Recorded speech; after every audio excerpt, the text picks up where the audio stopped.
英語聞き流しリスニング、英語テキストと MP3 ダウンロード、その他の物語はホームページからお聞きいただけます。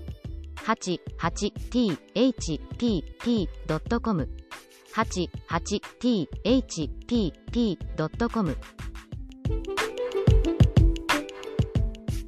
11th January. I meant to write to you from the city, Daddy, but New York is an engrossing place. I had an interesting and illuminating time, but I'm glad I don't belong to such a family. I should truly rather have the John Grier home for a background. Whatever the drawbacks of my bringing up, there was at least no pretense about it. I know now what people mean when they say they are weighed down by things. The material atmosphere of that house was crushing. I didn't draw a deep breath until I was on an express train coming back. All the furniture was carved and upholstered and gorgeous. The people I met were beautifully dressed and low-voiced and well-bred, but it's the truth, Daddy, I never heard one word of real talk from the time we arrived until we left. I don't think an idea ever entered the front door. Mrs. Pendleton never thinks of anything but jewels and dressmakers and social engagements. She did seem a different kind of mother from Mrs. McBride. If I ever marry and have a family, I'm going to make them as exactly like the McBrides as I can. Not for all the money in the world would I ever let any children of mine develop into Pendletons. Maybe it isn't polite to criticize people you've been visiting? If it isn't, please excuse. This is very confidential, between you and me. I only saw Master Jervy once when he called at tea time, and then I didn't have a chance to speak to him alone. It was really disappointing after our nice time last summer. I don't think he cares much for his relatives, and I am sure they don't care much for him. Julia's mother says he's unbalanced. He's a socialist, except, thank heaven, he doesn't let his hair grow and wear red ties. She can't imagine where he picked up his queer ideas. The family have been Church of England for generations. He throws away his money on every sort of crazy reform, instead of spending it on such sensible things as yachts and automobiles and polo ponies. He does buy candy with it though. He sent Julia and me each a box for Christmas.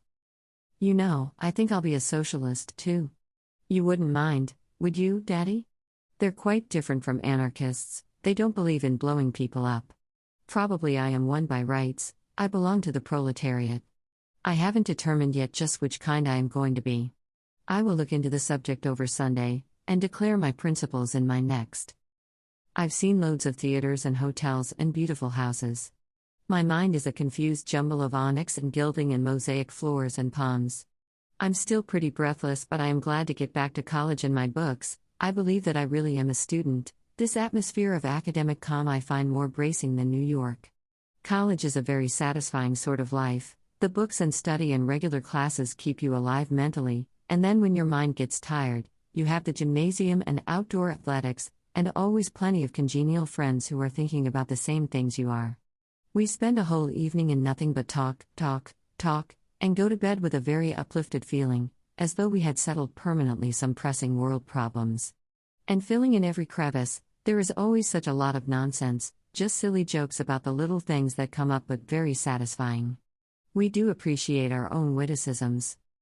It isn't the great big pleasures that count the most, it's making a great deal out of the little ones. I've discovered the true secret of happiness, Daddy, and that is to live in the now. Not to be forever regretting the past, or anticipating the future, but to get the most that you can out of this very instant. It's like farming. You can have extensive farming and intensive farming. Well, I'm going to have intensive living after this. I'm going to enjoy every second, and I'm going to know I'm enjoying it while I'm enjoying it. Most people don't live, they just race. They are trying to reach some goal far away on the horizon, and in the heat of the going they get so breathless and panting that they lose all sight of the beautiful, tranquil country they are passing through, and then the first thing they know, they are old and worn out, and it doesn't make any difference whether they've reached the goal or not. I've decided to sit down by the way and pile up a lot of little happinesses, even if I never become a great author.